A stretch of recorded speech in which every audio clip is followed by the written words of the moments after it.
Aí, apoio, continuando o nosso pré-modernismo, nós vamos aqui então para o Monteiro Lobato, esse autor tão polêmico na literatura brasileira e cada vez sendo redescoberto, reinventado o que sabemos sobre ele, de tal maneira que falar de Lobato é falar um pouco de política, infelizmente. Primeiramente, eu gostaria de destacar aqui o conjunto de obras. Alfredo Bozzi, que é crítico literário, professor da USP, creio que aposentado agora, aquele que escreveu a História Concisa da Literatura Brasileira, e tem um volume chamado Pré-Modernismo, um livrinho que serviu para muitos professores, para o estudo desses autores. Ele faz um apanhado muito legal sobre o Lobato, dizendo que o Lobato parte desse registro das impressões regionais do interior de São Paulo, acaba depois evoluindo uma obra muito curta de contos, né, que vai dos final dos anos 10 até meados dos anos 20. Depois ele, quando cria uma editora que é extremamente forte no Brasil, ele acaba entrando um pouco no que seria hoje ficção científica, algo assim na linha de George Orwell, e isso tudo, essa incursão pela fantasia, leva ele a fazer a maior das realizações, que é a literatura infanto-juvenil, no caso, a estupenda obra Sítio do Pica-Pau Amarelo. Então, é uma obra curta do ponto de vista literário, só que o vulto do homem, né, desse homem aqui com a sobrancelha que parece uma andorinha, o vulto desse homem vai para além da literatura. Muita gente diz que talvez o lado pragmático do Monteiro Lobato, dessa coisa de querer mudar o Brasil, de ter planos em todas as áreas de conhecimento, tenha levado essa literatura a ficar previsível, né? Realmente a literatura dele fica no nível da superfície.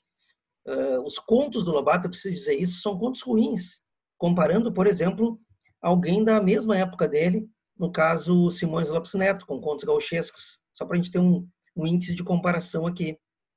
Então, Urupês, de 1918, conjunto de contos originário de um artigo chamado Velha Praga, publicado ainda em 1914 no estado de São Paulo. O Lobato depois veria, a partir da polêmica que aquele artigo gerou, um artigo que condenava as queimadas no meio rural.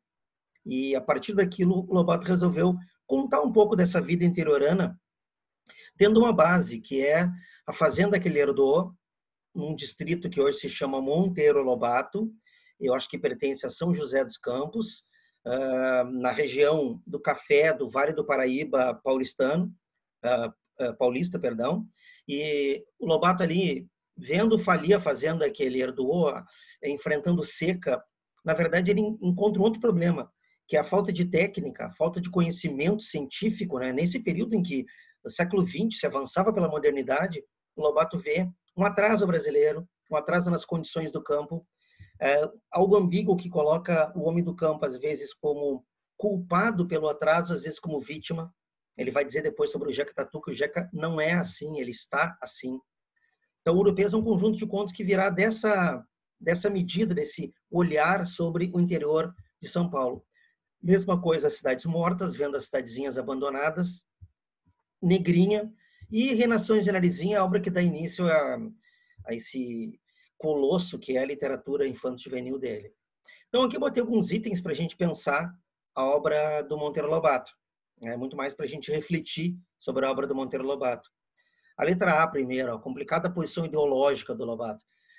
O Alfredo Bozzi coloca o termo, né? Lobato é moderno e antimoderno. Como entender o Lobato? Ele está muito inserido naquela vontade de modernidade do século XX. Isso é certo. Ele é um sonhador quanto ao Brasil, um nacionalista extremado quanto ao Brasil. Vamos tentar fazer um resumo assim da vida pública do Lobato. Homem que escrevia em jornal, era crítico de arte, crítico literário, odiava todas as vanguardas europeias, odiava os ismos, futurismo, dadaísmo, expressionismo. Ele tinha pavor dessas vanguardas, inclusive do impressionismo. O Lobato condena o impressionismo. Se sabe que ele tinha a mania de pintar também, então hoje se tem a ideia de que o Lobato seria o grande nome da Semana de Arte Moderna.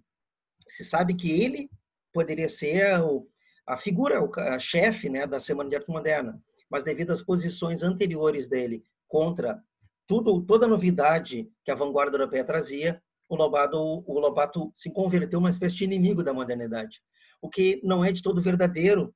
O Lobato é moderno em muitos aspectos. Ele é moderno numa tentativa de entender o Brasil como um todo, é moderno na tentativa de explicar que o interior brasileiro precisava ser resolvido para que o país se desenvolvesse como um todo. A questão é que o Lobato, que era progressista, acabou encampando campanhas como o petróleo é nosso, né, contra a ideia de entregar o petróleo para multinacionais. Essas pressões todas que intelectuais fizeram acabaram gerando no espírito brasileiro um desejo de uma empresa nacional que cuidasse do petróleo, acabou sendo a Petrobras. Lobato conhecia muito a relação americana, como os Estados Unidos lidaram com o petróleo do Texas. Então, o Lobato tinha uma visão um tanto, vamos dizer assim, permeada pelos Yankees, aqui pelo yanquismo, permeada pelo modo como os Estados Unidos resolveu os seus problemas, e ele ambicionava isso, ambicionava que houvesse mais trens, chegou até a procurar petróleo em Santos. Então, tem essa posição progressista, a gente costuma dizer, de pensar um Brasil maior, de querer do Brasil algo mais grandioso.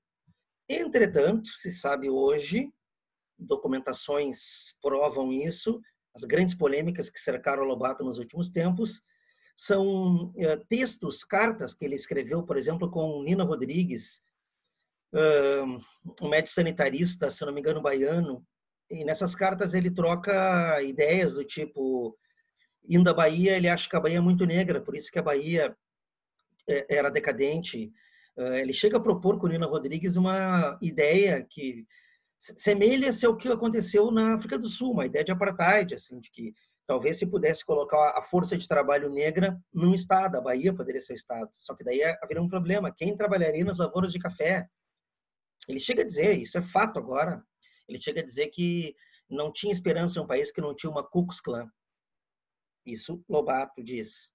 Então há uma relação realmente assim fascista, o que a gente tem que entender como o quanto aquelas ideologias que ganharam força na Segunda Guerra Mundial e cresceram mais ainda com sucesso nazista nas campanhas de guerra, o quanto elas chegaram às províncias, o quanto elas chegaram, né, a esse país nosso aqui, estava em curso de se desenvolver, em curso de se industrializar, e o nazismo inspirou várias nações, e o Lobato está nessa linha.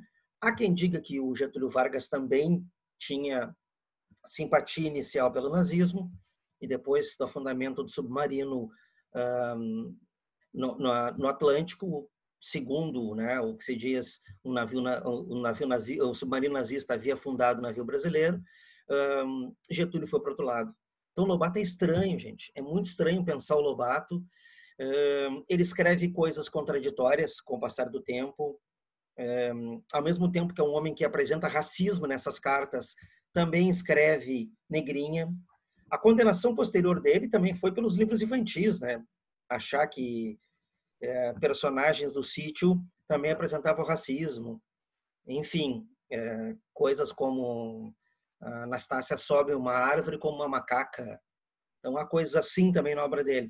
Isso eu vou deixar de lado. Para mim, me interessa muito pensar os textos que ele escreveu, ideológicos. Tá? E aí, nesse sentido, é que, de um lado, está uma ideia de avanço brasileiro, e de outro lado está uma ideia de inspiração fascista, de inspiração eugênica, inclusive, e isso hoje é um fato. Então, o Lobato poderia ter sido a figura do modernismo e acabou se convertendo numa figura antimoderna, sobretudo para a Semana de Arte Moderna.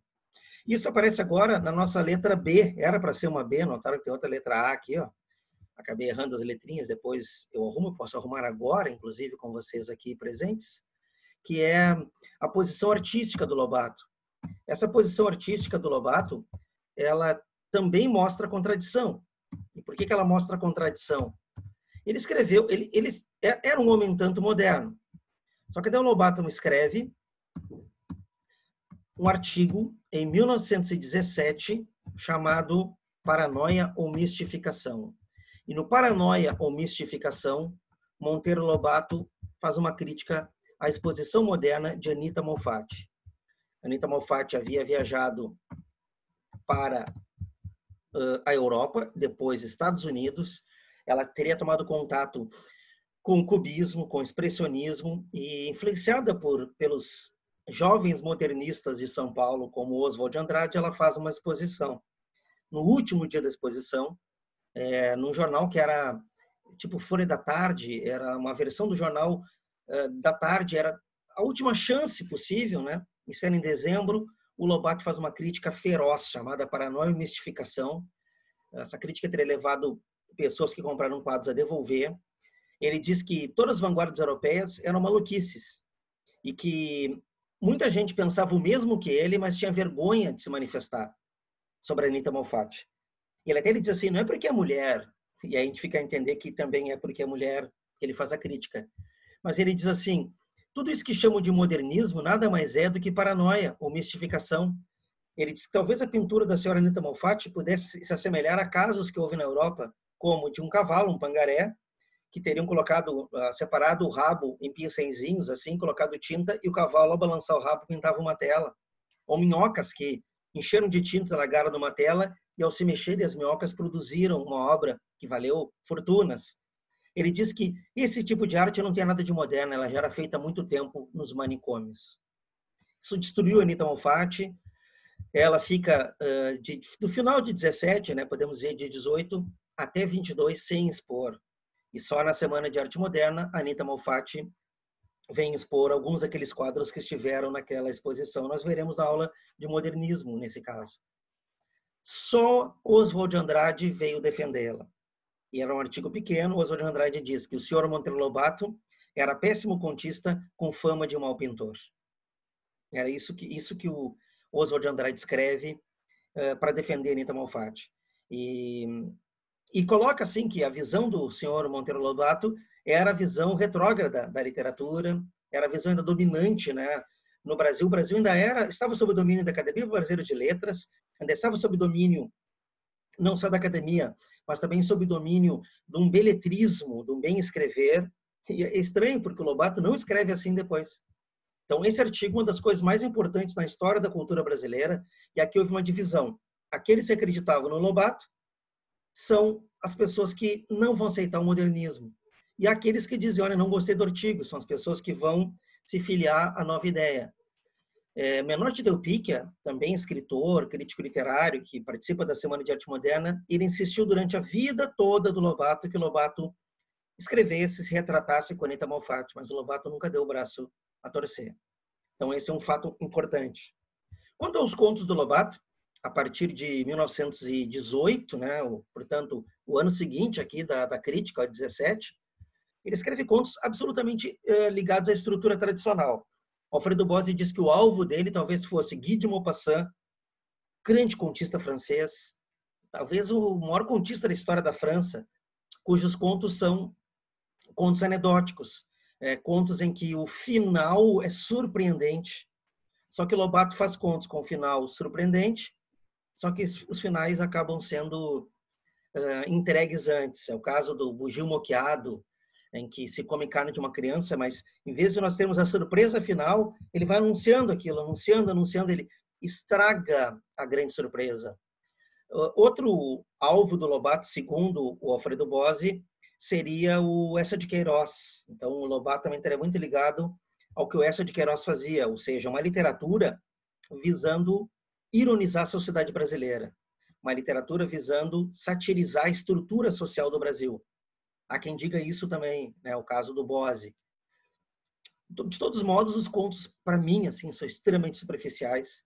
Eu creio que o Lobato é mais conhecido nacionalmente, primeiro por estar em São Paulo, que é um estado de força, né, um estado de pujança, e que acaba naturalmente impondo a sua cultura, e segundo por aquilo que ele foi como sujeito, né? Esses contos o Lobato publicou primeiramente em Urupês, a partir do artigo A Velha Praga, de 14, no estado de São Paulo. Depois ele usou as gráficas do estado de São Paulo para publicar o livro Urupês. Aqui, ó.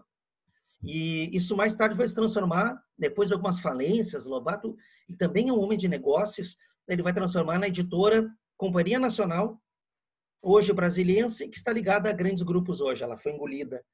Lobato é um grande, talvez, para muitos, um dos maiores editores da história desse país. Produziu livros infantis, traduções, livros coloridos. É famosa a história dele como, vamos dizer assim, empresário do livro. É famosa a carta que ele envia para comerciantes querendo vender livro, dizendo: você não quer vender livros?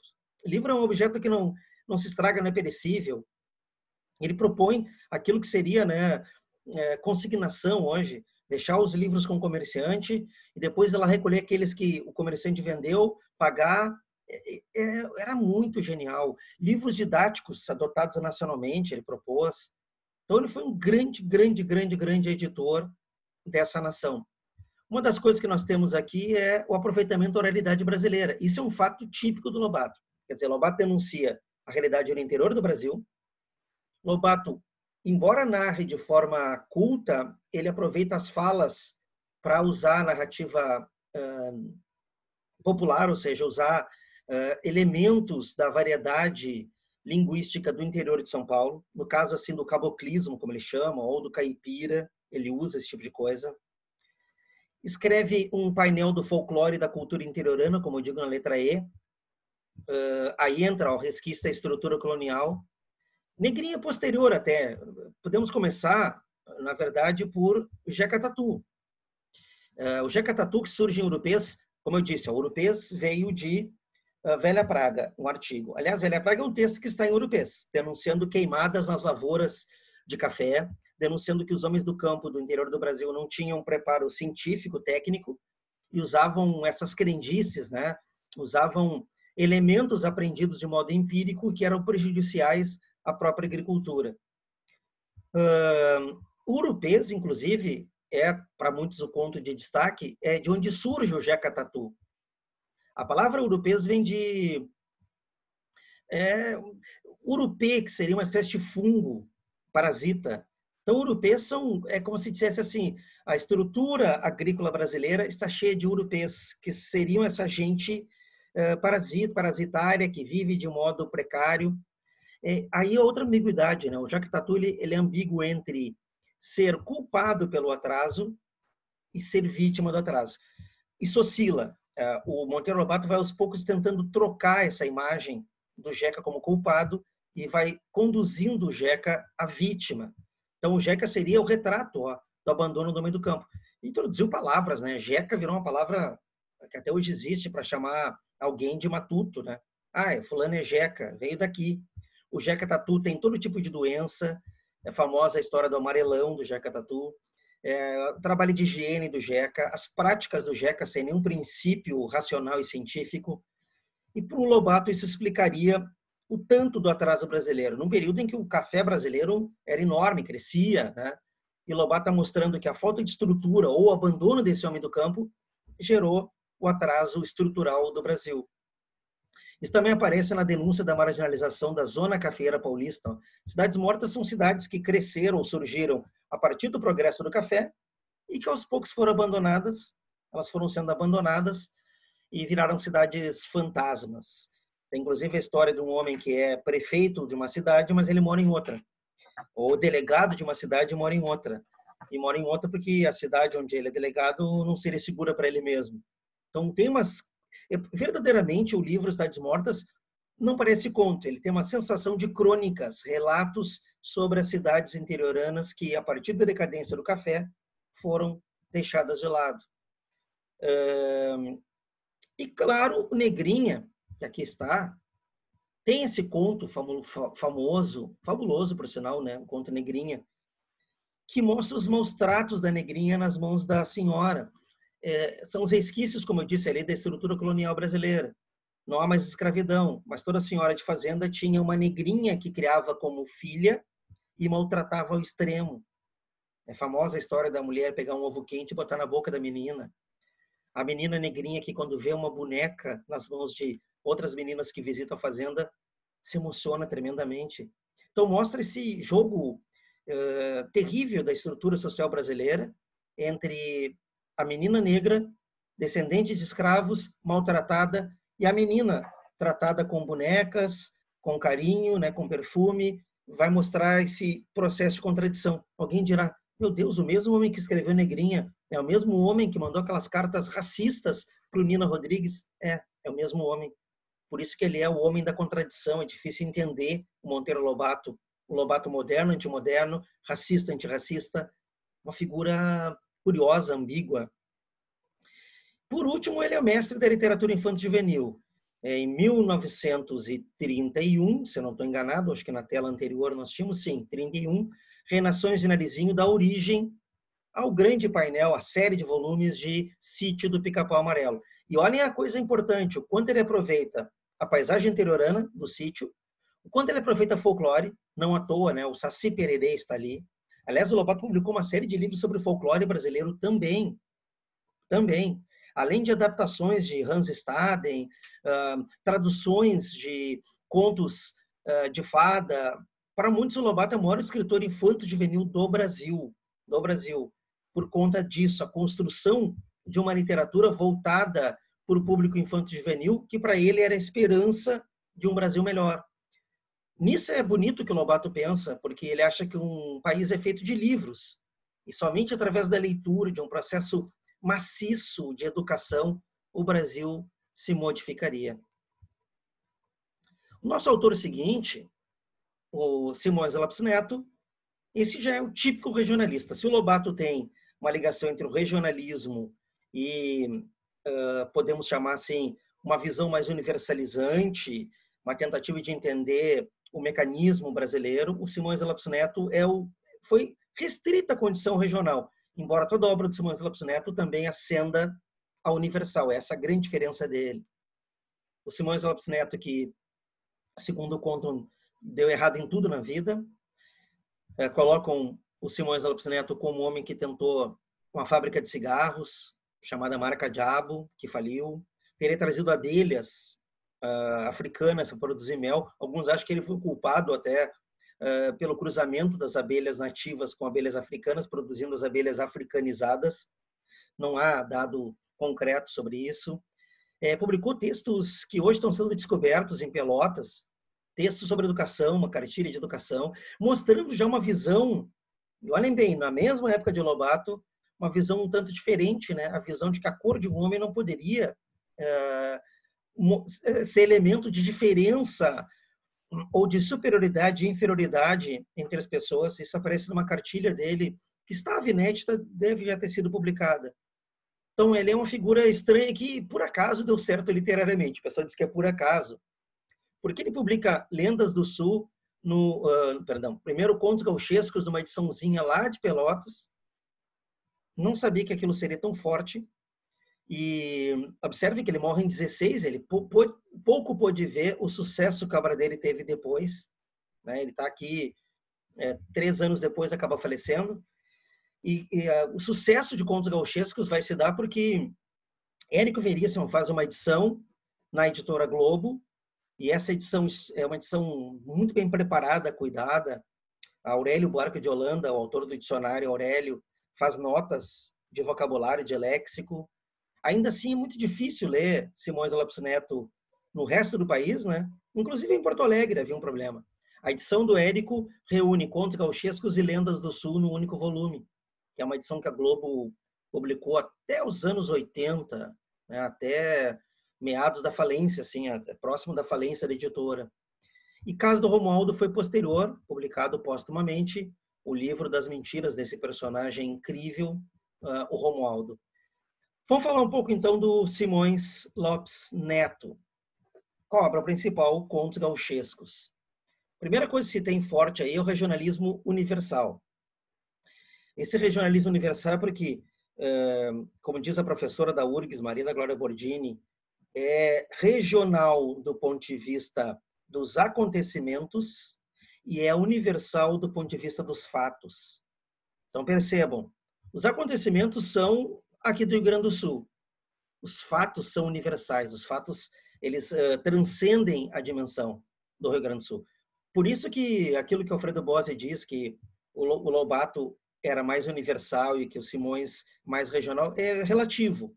Na verdade, não é explicitamente universal, mas a gente enxerga em cada acontecimento daqui quase como algo arquetípico, né, a todo ser humano. Isso é lindo nos contos gauchescos. A linguagem, talvez a coisa mais rica, mais moderna, né, a linguagem guasca do Simões Lopes Neto. Linguagem guasca seria o modo de falar do Rio Grande do Sul. Para isso, ele tem uma criação genial. Ele cria o Blau Nunes. O Blau Nunes seria um peão de estância, um homem que viveu os grandes episódios da história do Rio Grande do Sul. É um homem que, quando criança ainda, viveu nas guerras cisplatinas, viu a Revolução Farroupilha, Guerra do Paraguai, Revolução Federalista. Então, é um homem que passou pelos episódios épicos do Rio Grande do Sul. Veja como o Érico Veríssimo, no Tempo e Vento, absorve isso do Simões Lopes Neto. Aliás, o Érico, no Tempo e Vento, tem muita coisa chupada do Simões Lopes Neto. Isso é impressionante, a importância do Simões na obra do Érico. Então, o Blau Nunes é uma criação genial, ele é um porta-voz. Quem conta os contos gauchescos é Blau Nunes. E ele conta contos que ele viveu, ou vivenciou, ou testemunhou, ou ouviu falar. Então, é tudo contado dessa maneira, assim, ao pé do fogão. Então, é o porta-voz do RS, como a gente fala. E ele vai ser sempre narrador, o Blau. Ou narrador testemunha, ou narrador personagem, né? Ou aquele que realmente viveu na carne, ou aquele que testemunhou, estava lá olhando e tal, às vezes misturando essas duas coisas. Na abertura, o Simões Lopes Neto explica por que ele vai deixar a palavra com o Blau. Ele diz assim sobre o Blau, ó: genuíno tipo crioulo rio-grandense, hoje já tão modificado, era Blau guasca sadio, a um tempo leal e ingênuo, impulsivo na alegria e na temeridade, precavido, perspicaz, sóbrio e infatigável, e dotado de uma memória de rara nitidez, brilhando através de imaginosa e encantadora loquacidade, servida e floreada pelo vivo e pitoresco dialeto gaúcho. Então, percebam, ele é o genuíno tipo crioulo rio-grandense. Esse ser crioulo aqui no sentido também de criado à moda bicho e misturado, né? Ele é aquela criatura assim, misturada. E ele diz que o Blau era o guasca sadio, leal e ingênuo, impulsivo na alegria e na temeridade, é aquele que expressa as emoções claramente, precavido, perspicaz, sóbrio e infatigável. Isso aqui é importante agora. Dotado de uma memória de rara nitidez. A memória dele tem uma nitidez que poucos têm. Ele tem uma memória incrível dos acontecimentos e ainda conta, como ele diz aqui, ó, brilhando através de imaginosa e encantadora loquacidade. Ele conta com esse poder loquaz, né? Um poder de contar histórias como ninguém, servida e floreada pelo vivo e pitoresco dialeto gaúcho, né? E ainda contado de modo gaudério. Entre o Blau, moço militar, e o Blau, velho paisano, ficou estendida uma longa estrada semeada de recordações, casos, dizia, que de vez em quando o vaquiano recontava, como quem estende ao sol para arejar roupas guardadas ao fundo de uma arca. Percebe isso aqui? Ele buscava essas histórias como quem põe a roupa para coarar no sol, para tirar um pouco do mofo. Aí ele diz assim, Patrício, escuta-o. Quer dizer, o Simões passa a voz para o Blau para que a gente escute os contos gauchescos. Percebam isso, é algo incrível. Outra coisa, por ser oral, por serem orais esses contos, eles têm muitas marcas gráficas, travessões, reticências, exclamações. Nesse dialeto gaúcho, nessa linguagem regional, há vários elementos, como, por exemplo, espanholismos, puepucha e a la fresca, expressões que são assim típicas da fala gauchesca. Eu trouxe aqui pelo menos um apanhado dos principais contos gauchescos, por exemplo, 300 onças, que é o primeiro conto de contos gauchescos, aquele que abre contos gauchescos. 300 onças. A história da perda de Magoiaca. Esse o Blau é protagonista e diz que o Blau diz assim, nessa época eu campeava e ele estava levando uma guaiaca empanzinada de moedas de ouro, daí as onças, né, onças de ouro, para o patrão. Havia feito um negócio para o patrão, vendido gado, voltava, estava com o seu cavalo e ele acompanhava um Cusco Brasino, aqueles cor de telha, muito esperto. Era calor e ele estava adiantado, ele resolveu parar à beira de uma sanga para dar uma refrescada. Lá ele fumou um palheiro, tomou um banho, daí se aprumou, estava anoitecendo para ir embora. Na hora que ele foi partir, o cachorrinho latia, pulava e latia, e ele sim, até parece que o bicho queria falar. Quando ele meteu a mão na cintura, cadê a guaiaca empanzinada de moeda de ouro? Cadê? Bateu um desespero, um pontaço no peito, Ele voltou a cavalo pelo caminho que veio, procurando ver se achava a guaiaca, passou por uns gaudérios, os gaudérios abanaram para ele para os gaudérios, ele pensou em perguntar se não tinham visto uma guaiaca, mas era entregar o ouro, né? Perguntar, não viram uma guaiaca empanzinada de moeda de ouro? E ia botar todo mundo a procurar. Ele sente que os gaudérios pareciam estar sorrindo. Ele para na sanga, está anoitecendo, procura e não acha. Ele cogita que talvez tenha parado no lugar errado. Mas não, lá estava o cigarrinho de palha que ele havia fumado, cravado num espinho de cacto. Olha os detalhes do conto, né? E aí ele pensa, ninguém ia acreditar que ele perdeu. E ele era um homem que jamais ia poder aceitar que descressem dele. Por isso ele pensa, ele diz assim, Patrício, eu pensei na minha morte. Ele pensou, ele prepara o revólver.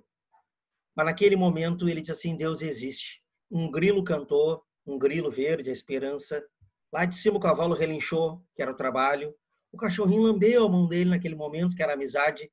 Ele olhou para o céu e as três Marias brilhavam já. Ele lembrou da mulher e das filhas, a família. Encheu os olhos de lágrimas e disse, não, eu vou trabalhar feito um Moro, vou trabalhar feito louco, mas eu vou passar minha vida toda trabalhando, mas eu pago aquilo que eu devo. Eu pago, é a decisão dele. Não vale a pena matar um cidadão assim. E ele volta, ainda com os olhos cheios de lágrima, até a fazenda. Quando chega na fazenda, o pessoal está mateando, tomando um chima. Daqui a pouco o pessoal pousa a cuia e pergunta para ele, Buenas, como é que foi de susto? E ele olha em cima da mesa, estava lá, a danada da guaiaca, enrodilhada que nem uma jararaca, e o pessoal dele riso, e ele pensa consigo, por cada brincadeira dessas, podia um Gaudelli ter se matado. Então percebam, o Blau é o narrador protagonista. Ele viveu essa história. E tem um código de hombridade que corre os contos, nesse caso a honra. Ele iria se matar por uma questão de honra. Esse conto é muito semelhante a um conto de Guy de Maupassant, chamado O Colar. Tem uma ligação muito forte nesse sentido, assim, de que um personagem esteve prestes a fazer algo, e, entretanto, a solução dada salva a vida dele. É um conto fortíssimo. O Negro Bonifácio é uma obra-prima. Negro Bonifácio. E olha a relação dele aqui com a negritude, né? Na verdade, o título é o Negro Bonifácio, mas o conto, ele praticamente é sobre uma mulher. Primeiro ele começa dizendo assim, se o negro era maleva, cruz credo se era, mas tal isso era também. Quando houve a carreira grande do Picasso Major Terêncio com o Tordilho do Nadico, o Nadico, filho do Antunes Gordo, um que era rengo, quando houve a carreira, digo, foi o que o negro mostrou porque prestava, mas foi caipora. Escute. Ele começa dessa maneira a contar uma história. Ele está respondendo alguém, né? Se o negro era maleva, alguém perguntou, o negro era maleva? Ele, se o negro era maleva, cruz credo se era. Então ele vai contar a história desse negro que vem para uma carreira de cavalo que aconteceria, numa corrida de cavalos. O negro chegou com uma china na garupa, todo embandeirado, lenço de seda vermelho no pescoço, mostrando só a canjica dos dentes. Ele amarrou o cavalo, deu um tapinha na bunda da China, que saiu facerita para a festa ali, e foi amarrar o cavalo dele do lado do cavalo da Tudinha. Aí o narrador disse assim, Tudinha. Olha o nome, Tudinha, tem tudo em casa. Ele disse que a Tudinha era tão bonita que um carretilha da cidade botou uns versos para ela. A Tudinha, ele dá a descrição dela, diz que ela tinha um corpo assim de gerivá bem alto, aquele coqueirinho rio-grandense, mas o perigo dela, o rebenqueador, eram os olhos. Eram os olhos pretos, mas com luz dentro. Olhos que pareciam mais ouvir do que ver. Quer dizer, a Tudinha, ela botava rei nos homens. Os homens todos ficavam encantados com ela. Ele diz até que a Tudinha era filha de um tal de Pereirinha, e que ela teria sangue negro na origem. Era filha da véia Firmina, quer dizer, ainda dava para um cálido, ele fala. Pois aí, o negro Bonifácio amarrou o cavalo do lado da Tudinha, e a Tudinha vê a China indo embora e diz assim, e essa daí, hein? E ele, Lala, minha prenda, tira o chapéu. Não tinha ter visto. E ela, quem é essa daí? Ele, calma, é uma moça que eu encontrei no caminho, queria vir aqui para a carreira. Aliás, eu vim para apostar. Vou apostar no Picasso Major Terêncio. E ela, pois, fica sabendo que vai ganhar o Tordilho do meu macho, o Nadico. Ele, Nadico, isso é lá nome de homem. Olha a oposição. Tudinha tem um namorado chamado Nadico. O Negro Bonifácio é apostar num cavalo preto, Picasso, e ela acha que ganha o Tordilho branco, né? Aquele cavalo cor de flocos do Nadico. E o Bonifácio assim, pois então tá apostado. Tá apostado. Se eu perder, eu lhe dou uma cesta de doce que eu trouxe do Uruguai com um lenço de seda. Nenhuma mulher resiste. Nenhuma mulher resiste. Aquele doce de leite lapataia, aqueles alfajores, bocaditos, não há toblerones, aqueles grandes assim, não há mulher que resista. E ela meio que braba com a posição, ela não quer ser vista com ele, ela meio que se esquiva. Olha o nome dele, Bonifácio, que faz o bem, observem bem. Dá a entender que tem um lance entre os dois aqui. Bom, acontece a carreira e o Tordilho e Dona Dico ganha por um focinho. E aí tá todo mundo lá churrascando, né? Que o Bonifácio foi convidado num galopão e ele entra com umas esporas do tamanho de um, as esporas do tamanho de um pires. Ele entra fazendo barulho assim, e vai entrando. Todo mundo olha para ele, a Tudinha tenta se esconder, ele diz assim, buenas, bom proveito, e vai passando, tira o chapéu e vem com a cesta de doce e chega do lado da Tudinha e diz assim, buenas, perdi, eu pago, ó, docinho, ó, tó. Doce. A Tudinha olha para ele e diz assim, faz um favor, viu? Entrega para mamãezinha. Ele, ô, prenda mal educada. Cobiçava, lava a boca com sabão. Pois assim, ó, misturada. Olha que ele falou, misturada. Eu perdi, eu pago. Tá aqui o doce, ó. Ó. Além do mais, eu sou teu nego de cambão, mas não sou piá de China velha. Olha o termo, nego de cambão. Cambão é aquele pau que se coloca na carroça para botar os bois, assim. Então, quer dizer, pode botar um pau aqui, o negro puxa a carroça para ti. Mas não sou guri de recado.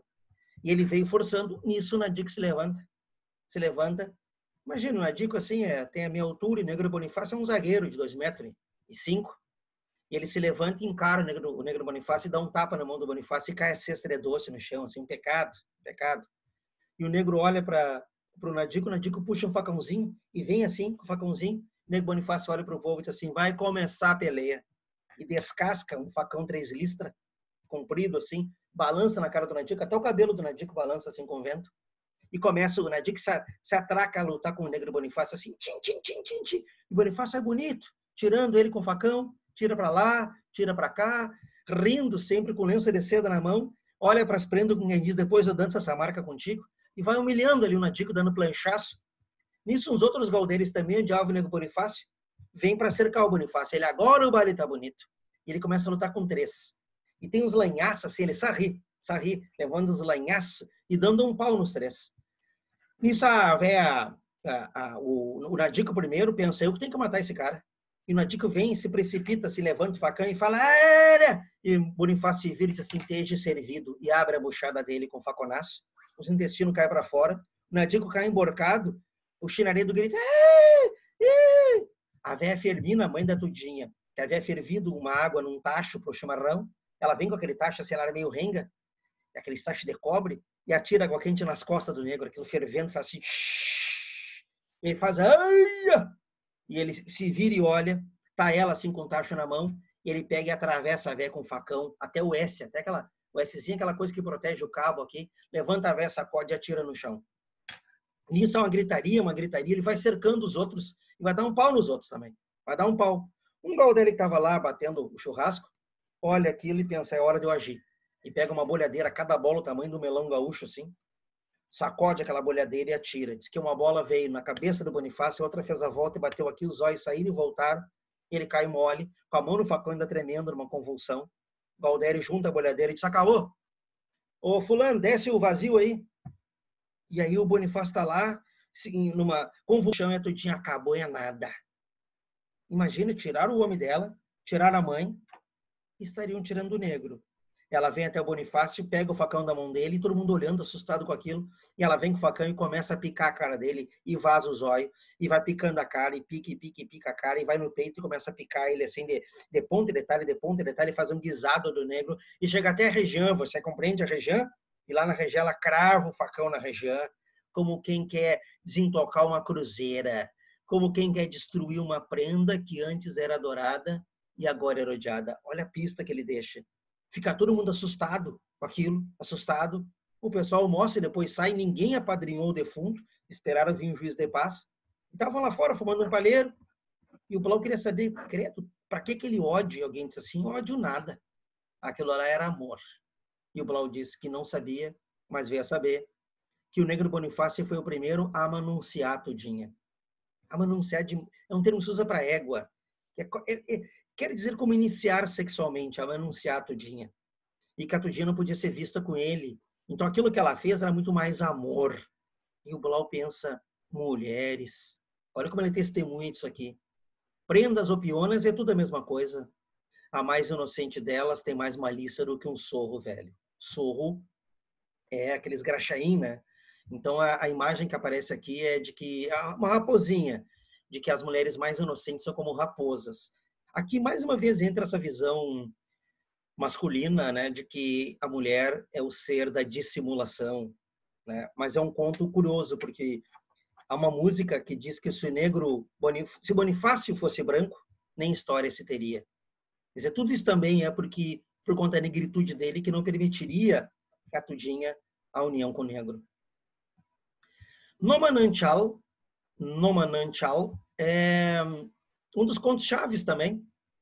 Vou ser mais breve aqui, mas a Maria Lutina era uma prenda linda. Primeiro o Blau começa a falar de um local que teria sido um manancial, um grande açude de lama, e que hoje tem como testemunha lá os restos de uma casa, uma tapera, e uma roseira estranha, que dizem que é meio fantasmagórica. E o Blau está trazendo a gente ali próximo. E nesse processo do manancial ele conta a história de que ali vivia a Maria Lutina, uma prenda lindíssima, lindíssima. E que um rapaz da cidade deu num baile uma rosa para ela, ela botou no cabelo, levou a rosa para casa e plantou, e a rosa vingou. E dava roseira bonita, colorada, colorindo sempre. E aí muita gente viu ali que haveria um noivado. E ele disse, mas perto da pomba também tinha um gavião. O tal do Chicão era um tarado bruto que mandava presentes ridículos para ela.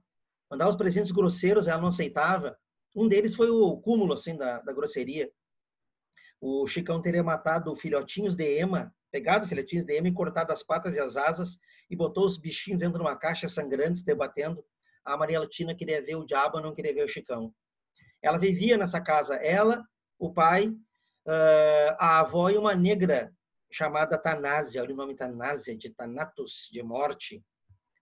Dizem que durante um batizado, a família toda foi batizada e o Chicão pretendia ver ela lá. E percebeu que a Tudinha não foi, que a Tudinha estava em casa com a avó e com a Tanásia. Então, o Chicão resolveu ir até lá. Ele vai até lá, segundo o que a Tanásia contou, porque olha, o Blau não está nessa primeira parte. O Chicão chegou, batendo na casa, e aí a avó da Tudinha teria abrido a porta e teria dito para ele, não, tu não vai entrar, ela não quer te ver. Ele disse assim, e com o facão atorou a velha no meio assim, rip, e foi entrando. A Tanásia se escondeu, e a Tudinha tentou fugir, ele agarrando a Tudinha e babando ela assim com uma boca espumenta, e ela unhando a cara dele. Ele se enrolou no vestido da Tudinha, assim, nas esporas, e ela fugiu pela janela, montou num cavalo e disparou. Disparou sem olhar para frente. O Chicão monta num cavalo e vai atrás dela. E quando ela olha para frente, é o manancial. Dizem que no manancial, quando uma carroça cai, ela se afunda e nunca mais alguém encontra. É uma verdadeira areia movediça. E ela olhou para trás e para frente e preferiu o manancial. Ela estava com a rosa encarnada no cabelo e ela cavalga, cai dentro do manancial, fica presa no manancial, vai afundando, afundando, afundando e fica rosa boiando. E o Bonifácio anotaram essa história. O Chicão tenta travar o cavalo, mas não consegue, ele cai. E pior, ele quebra o tornozelo e fica preso nos arreios e cai dentro do manancial, fica um lama pela cintura, vendo a rosa encarnada na frente e tentando pegar a rosa assim, tarado. Tropeiros que passaram pela casa viram a velha morta e correram até o Mariano, o pai da Maria Lutina, que estava no batizado. Então houve uma carreira de homens, e o Blau diz, eu estava nessa carreira. Chegaram, viram a casa e alguém gritou de repente, tem gente no manancial. Chegaram lá, estava com lama pelo sovaco, o Chicão. E o Mariano perguntou assim, Chicão, o que é que você fez, Chicão? O que é que você fez, Chicão? Não é minha, não vai ser de ninguém. Onde é que está minha filha, Chicão? Ele, você está vendo aquela rosa encarnada ali na frente? Você está vendo? Vá buscar. E Mariano, eu te mato, e puxou uma garrucha, e o padre veio botar uma cruz na frente, não quero mais mortandade aqui. E aí o Mariano, tá bom, me largue, me largue. Quando largaram a Mariana, ele saltou no pescoço do Chicão e houve uma luta ali, e filho da puta, começaram a afundar na lama. Só aquelas bolhas do fundo e houve um silêncio geral. Não houve enterro, né? Tiveram que fazer ali o velório ali mesmo. Aos poucos aquela casa virou tapera, depois aquele manancial foi secando, secando, secando, virou esse campo que você está vendo agora, o Blau fala. E ele se aproxima da roseira. Você está vendo bem agora? Essa roseira não foi aquela que ela plantou, não. Daquela rosa no cabelo que ela plantou logo depois do baile. Não. Essa roseira aqui brotou daquela rosa que ela tinha no cabelo quando fugiu do Chicão. Aquela rosa brotou. Diz que a raiz vai lá embaixo, chupando o sangue dela, coloreando sempre, sempre. Quer dizer, ser uma rosa fantasmagórica. A rosa que estaria ligada ainda ao corpo da Maria Altina, lá embaixo da manancial. E o Blau disse assim, credo, tem vezes que até me dá areia nos olhos. É um conto espetacular. Como o Boi Velho. O Boi Velho é lindo também, porque ele começa dizendo assim, conte você as maldades que o homem faz e diga se não é bicho mau o homem. Aí entra um conto de testemunha. O Blau diz que trabalhou na fazenda de um Silva muito ricos, e que tinha uma junta de bois, o Cabiúna e o Dourado. E o Cabiúna e o Dourado eram bois tão inteligentes, tão ligados às pessoas, que as crianças gritavam, Cabiúna, Dourado, oxe, oxe. Os bois vinham, já esticavam a orelha para botar a rejeira, né? Tem um furo na orelha, uma taquarinha com gancho, então tu faz o boi virar para a direita e para a esquerda. Eles ficavam numa junta, e no carroção os bois levavam as crianças para o pomar das frutas, para o açude. Era como se fossem seres da família. Passou um tempo e o Dourado teria sido picado por cobra e amanheceu morto com as patas para cima, assim, duro. De amanhecer, as crianças gritaram, Cabiúna, Dourado, apareceu só o Cabiúna. E o Cabiúna foi procurar o parceiro, tipo assim, tá atrasado por trabalho. Foi lá e mugiu, enfiou as aspas no parceiro, e o parceiro não queria trabalhar. Com o passar do tempo, o Dourado foi apodrecendo, então o Cabiúna percebeu que o parceiro tinha morrido. Inclusive, percebeu claramente quando chegaram os urubus, os encarvoados, esses bichos desgraçados, diz o Blau Nunes. Numa deprê total, o Cabiúna sai pelo mato e nunca mais volta. Aquelas crianças que foram criadas com Cabiúna vão crescendo, casam, têm seus filhos e sempre conta a história daquele boi incrível, inteligente. E a nova criançada que nasce não acredita, acha que é só uma história. Um dia lá no horizonte aparece um boi magro, velho, com as aspas com carepa grossa, aqueles olhos já assim com catarata, e alguém diz assim, mas é o Cabiúna. E alguém grita, Cabiúna, oxe! E o boi levanta a cabeça e se lembra e vem. E agora a miuçalha ali, a criançada que nunca já viu o Cabiúna, consegue ver e fica encantada, e todo mundo Cabiúna, ele vem na mão, lambe a mão de um, lambe a mão de outro. Alguém vai lá e traz uma munhata, uma batata doce assada, e o Cabiúna come na mão, outro vem com pão com chimia, e assim vai o Cabiúna, e todo mundo passando a mão nele, a criançada descobrindo que o boi, enfim, existia. E os adultos, que eram crianças naquele período do Cabiúna, olhando aquilo encantados. De repente, uns capatazes olharam e disseram, credo, esse bicho está virado só em pele e osso. E um outro fala, não vai passar esse inverno, acaba caindo numa sanga e morre. E aí o prejuízo é total. E o outro dá ordem, então sangra. O cara chamou o Cabiúna, vem aqui, Cabiúna. E o boi veio faceiro, ele pegou uma adaga bem afiada e cravou aqui, bem na veia artéria. O sangue jorrou, o Cabiúna ficou assustado, pensando, por que estão me ferindo? De repente, a criançada gritando, Cabiúna, Cabiúna. Ele olhou, o carretão ainda existia. O carretão do tempo dele estava lá, sem rodas, as mulheres tinham botado flores em cima, mas havia ainda, né, o canzil lá, onde engatava o boi. Ele olhou, me feriram porque eu não estava no carretão. Ele vai até o carretão, enfia a cabeça e tenta puxar o carretão, e tenta puxar, e o sangue jorra. Ele tenta puxar, ele amolece as pernas, amolece a outra, e cai de lado, e morre. Um cachorro vem, cheira, levanta a perna e mija em cima. E um homem começa a afiar a faca para carnear, e de repente um gurizinho que tinha entrado dentro de casa para buscar uma munhata para dar para o boi, aparece, e vem e coloca na boca do boi assim. A boca do boi está virada, caída, ele vem assim, tó, Tabiúna, não fabila, Tabiúna, tó, Tabiúna. Houve um silenciosito naquela gente. Credo. Então, os homens ricos, cheios de plata, como Silva, por causa de um miche couro de boi velho, matava assim um amigo? Então era o boi que tinha memória e o homem não tinha? Era isso? Era o boi que sabia quem era cada um e ninguém lembrava quem era aquele boi? Credo. É bicho mau. o homem. E os dois últimos que eu trouxe aqui para a gente refletir sobre Simões Lopes Neto é o Contrabandista, um dos contos mais lindos, mais lindos. É um painel do contrabando, sim, no Rio Grande do Sul, quando se passava para o lado argentino, uruguaio, para buscar muamba, né? Já que era longe demais ir até a capital, Rio de Janeiro. No Contrabandista, o Jango Jorge teria sido o maior contrabandista desses pagos, e com 96 anos, ele vai casar a filha. E ele promete, ele mesmo, buscar no Plata o enxoval da filha. Então começa a chegar gente no rancho do Jango Jorge, chega o genro, vai chegando os convidados, aquela coisa, chega gente longe para passar uma temporada na fazenda para o casamento. E a mulherada fazendo comida, e a menina vê o pai partir para buscar um enxoval dela e bate o nervosismo dela. O nervosismo, ela não pode ser vista pelo noivo antes do casamento, ela tem uma sensação de mau agouro, e o Jango Jorge demora a vir. O rancho ficava assim, próximo a uma coxilha alta, e o pessoal ficou lá esperando anunciar quando o Jango Jorge viesse. E de repente o Jango aparece, a comitiva dele aparece, e um cara grita: vem chegando o Jango Jorge! E todo mundo tira o chapéu comemorando, há uma trilha de homens assim até chegar no rancho, só que aqueles primeiros que tiraram o chapéu já botaram o chapéu na cara, depois no peito e baixaram a cabeça. De repente se vê, estavam trazendo uma padiola.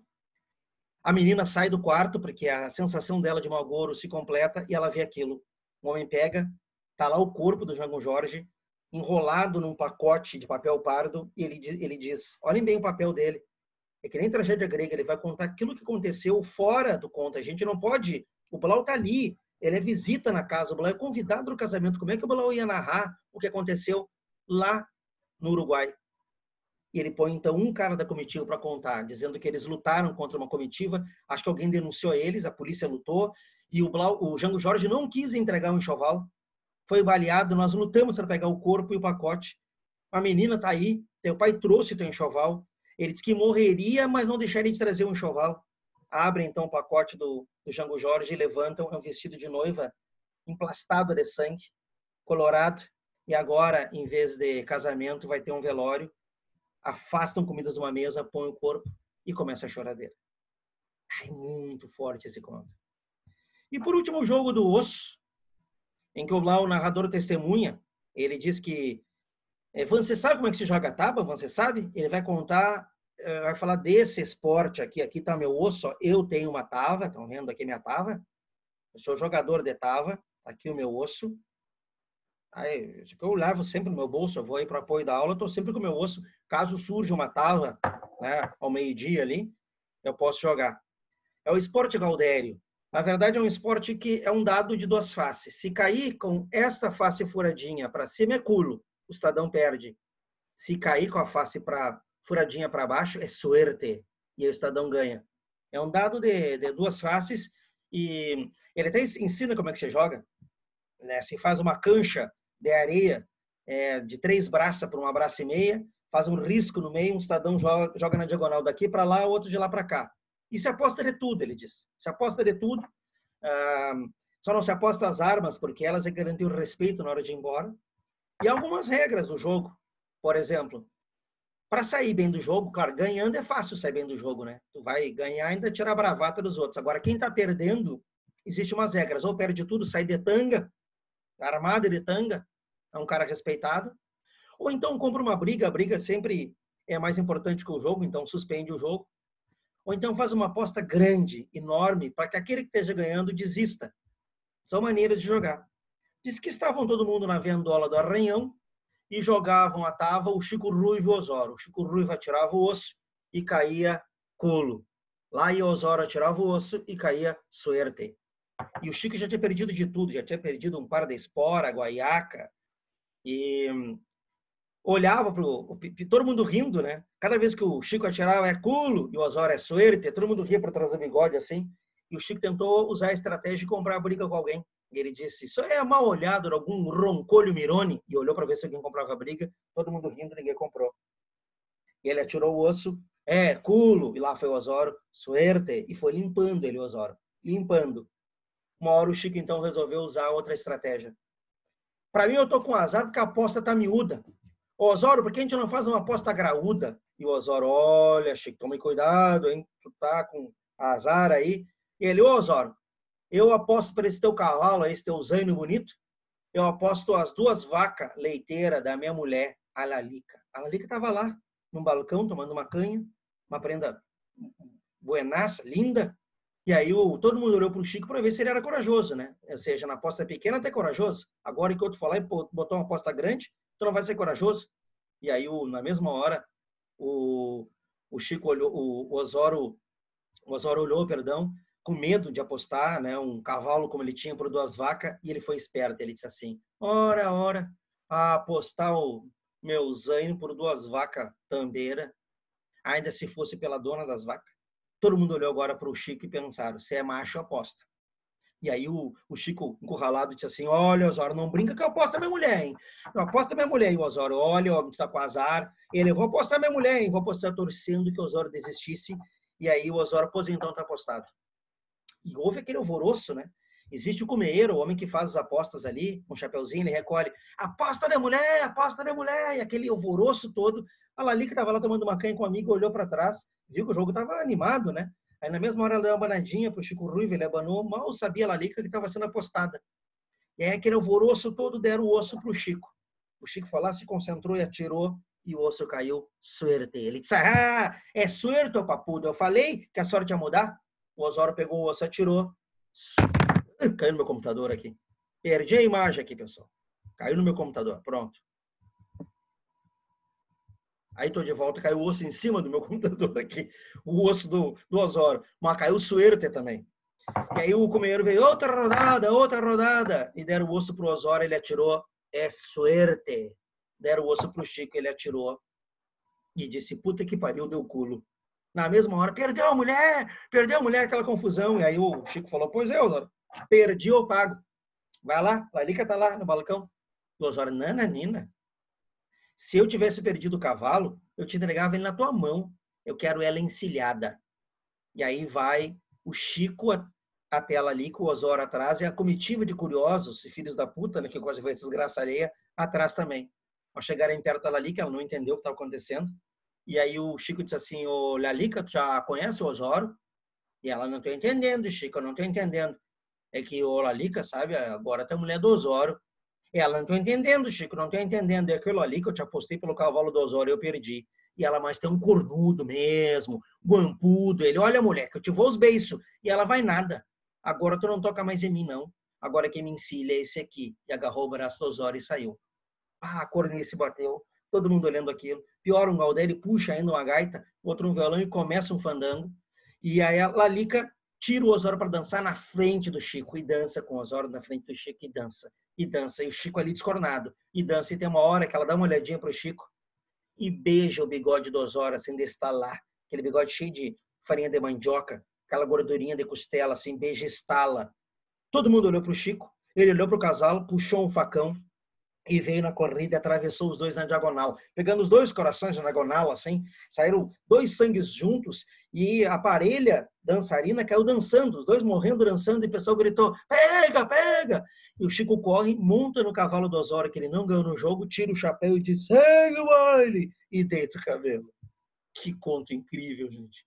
Embora, claro, né, olha os papéis aqui destinados à mulher e ao homem, o que expressam, de certa forma, essa estrutura patriarcal, até mesmo grosseira, do Rio Grande do Sul. E a gente fecha com o nosso Augusto dos Anjos, grande poeta do período, em alguns livros aparece como poeta simbolista. O Augusto dos Anjos, com a obra Eu, de 1912, depois se juntaram outros poemas, né? Ele é um paraibano que veio para o Rio de Janeiro. Notem que um homem que viveu pouco, né? Uma vida extremamente curta, por volta de 30 anos, se eu não estou enganado, é o que ele viveu. Assim, vai dar 16 anos aqui, mais 14. É um homem que o avô era médico patologista, tem um enorme interesse pela ciência. Há quem diga na biografia dele, chamada Divina Quimera, não, perdão, a Última Quimera, há quem diga que o Augusto dos Anjos chegou a dar aulas até, formado em Direito, mas chegou a dar aulas de ciências naturais, né? História natural, que seria hoje a biologia. Enfim, Ele é um poeta, unicamente poeta, o único poeta desse período importante em vestibular, com heranças parnasianos simbolistas. Por que isso? Ele escreve, em grande parte, sonetos. São sonetos, inclusive, extremamente ricos, fortes, sonetos com a forma ainda parnasiana, porque ele prefere, às vezes, o decassílabo, o verso decassílabo. Tem muito verso eneassílabo, de 9 sílabas também, mas com um esquema rimático, tudo ajustado, e, ao mesmo tempo, um grande poder de musicalidade simbolista. Notem a mescla que ele é. Ele é um cara que tem herança parnasiana, herança simbolista, e disso se junta ainda um tema que ninguém trabalhou, que é o tema da ciência. Ele é um autor único, gente. Quase sempre aparece isso em vestibular. Autor único, singular, produz uma obra única. Isso é típico de Augusto dos Anjos, tá? Tomem cuidado com essa relação. Produz uma poesia científica, usando biologia, química, física. É o vocabulário das ciências naturais. Isso não aparecia em ninguém até então. Muita gente trata ele como um poeta rock and roll, assim, radical, pesado, de temas ligados à decomposição. Daí a filosofia da decomposição. Ele acredita que o verme é o verme-deus, né? O verme é aquele que nos iguala. Só a morte nos iguala. O verme é aquele que devolve a matéria que pertence à grande Gaia, a matéria que pertence ao universo, o verme devolve à terra. Ele diz: se és terra, em terra has de tornar-te, há de voltar a ser terra. Por isso o verme acaba sendo essa figura que nos iguala cientificamente. A visão dele de ser humano é uma visão científica, química, biológica, inclusive ligando-se às descobertas do Darwin, né? Ele coloca muita ligação com Darwin. Ele diz: o animal que vive no bosque é com certeza meu irmão mais velho. É também uma poesia escatológica no sentido de apreciar o fim das coisas, a decadência da humanidade, a podridão. Ele busca o nojo, enquanto alguns poetas buscam a beleza, ele busca a náusea, o nojo, o asco, usando termos como pus. Palavras estão ligadas à decomposição, a cadáveres. Isso é muito forte, é uma poesia anti-burguesa. Ele ataca, vamos dizer assim, uma sociedade burguesa marcada pela matéria, marcada pelo consumismo, pelo dinheiro, mostrando que diante do verme todos vão feder da mesma forma. É bastante marcante isso. Embora também tenha uma coisa biográfica, ele tem um poema Ao Pé do Tamarindo, muito triste, sobre a perda do pai. Há umas lembranças assim também da vida dele. Ele que se considera meio que amaldiçoado, né? Ele vai ter versos incríveis em que ele vai dizer: um urubu pousou na minha sorte. Aliás, é o começo de um poema Budismo Moderno, em que ele diz assim, quando ele fala, um urubu pousou na minha sorte, ele está mostrando toda essa carga de pessimismo que percorreu a vida dele. Um cara meio que desconhecido, né? Ele se coloca nessa posição, sim, de pessimista, que para muitos lembra o mal do século também. Lembra um aspecto da poesia decadentista, típica do simbolismo também. O fato é que o tom da obra dele é caricatural no sentido de que ele cria alegorias sobre a humanidade. Ele é crítico do ser humano, então ele cria alegorias como o morcego, que nós vamos ler.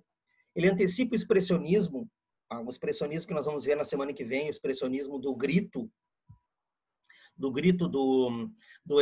Edvard Munch, o expressionismo como aquele vômito interno, aquele botar para fora as emoções negativas internas do ser humano. Ele é muito forte nesse sentido. Eu acho que a melhor tradução para o Augusto dos Anjos é realmente a leitura, como nós faremos aqui. Um dos poemas mais conhecidos do Augusto dos Anjos é Psicologia de um Vencido. Olhem que soneto incrível, quase todos vocês conhecem, se não todos. Olhem como ele vai se definir, ele vai fazer uma definição de ser humano marcada pela química e pela biologia.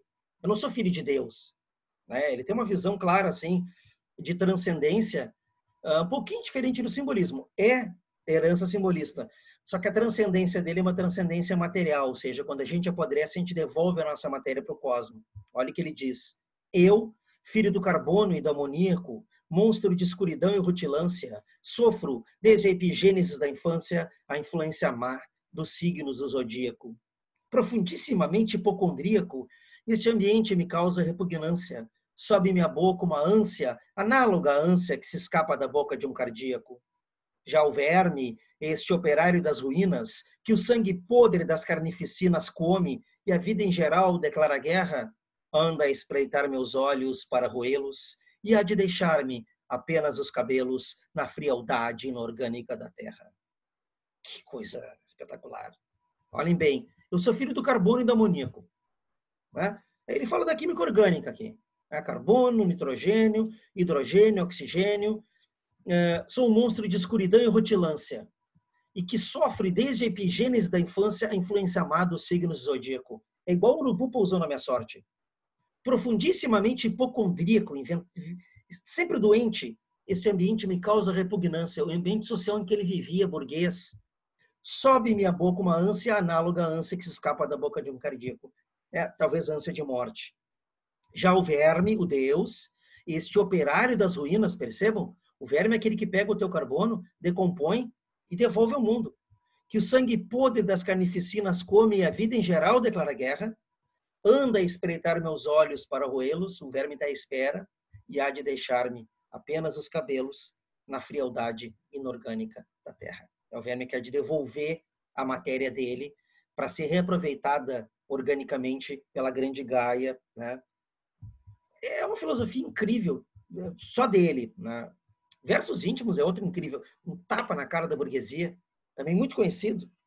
Vês, ninguém assistiu ao formidável enterro de tua última quimera. Somente a ingratidão, esta pantera, foi tua companheira inseparável. Acostuma-te à lama que te espera. O homem que nessa terra miserável mora entre feras, sente inevitável necessidade de também ser fera. Toma um fósforo, acende o teu cigarro. O beijo, amigo, é a véspera do escarro. A mão que afaga é a mesma que apedreja. Se alguém causando a pena a tua chaga, apedreja essa mão vil que te afaga, escarra nessa boca que te beija. E olha o anúncio, versos íntimos para todos nós. Ninguém assistiu o formidável enterro do teu último sonho. A vida é isso. A vida é uma derrota gradual dos sonhos. Somente a ingratidão com letra maiúscula. Olha a herança simbolista. O simbolismo fazia isso. Esta pantera, uma metáfora para a ingratidão, foi tua companheira inseparável. A pantera negra que na escuridão está lá e de repente ataca. Notaram que ele tem aqui os anjamãs do parnasianismo. Ninguém assistiu o formidável enterro. Notaram? Ele é cheio de anjamãs. A técnica dele é uma técnica parnasiano simbolista, sim. Mas ninguém falou desses temas que ele fala. E olha como ele usa o imperativo. Acostuma-te tu, ser humano, à lama que te espera. Tu veio da lama, tu voltará à lama. O homem que nessa terra miserável mora entre feras, sente inevitável necessidade de também ser fera. Toma um fósforo. Acende o teu cigarro. O beijo, amigo, é a véspera do escarro e a mão que afaga é a mesma que apedreja. Não tem nem explicação, né? A clareza disso aqui. Não precisa explicar, é algo claro e cristalino. E se para alguém a tua chaga causa pena, a tua dor causa pena para alguém, apedreja essa mão vil que te afaga, essa mão que faz carinho em ti, porque depois ela vai te apedrejar. Então apedreja antes e escarra nessa boca que te beija. Que visão forte, agressiva contra a sociedade burguesa. O morcego dá para dizer assim, um emblema do expressionismo. É uma imagem que traduz essa angústia interna. Nesse caso, traduz a consciência pesada do ser humano. Olha que poema incrível também. Meia-noite, ao meu quarto me recolho. Meu Deus, este morcego, e agora, vede, na bruta ardência orgânica da sede, morde-me a goela, ígneo e escaldante molho. Vou mandar levantar outra parede, digo, ergo-me a tremer, fecho o ferrolho e olho o teto, e vejo ainda, igual a um olho, circularmente sobre a minha rede. Pego de um pau, esforços faço, chego a tocá-lo, minha alma se concentra, que ventre produziu tão feio parto? A consciência humana é este morcego. Por mais que a gente faça à noite, ele entra imperceptivelmente em nosso quarto. Que final! Então, olhem bem, meia-noite, ele dá o horário. Ao meu quarto me recolho, eu vou dormir.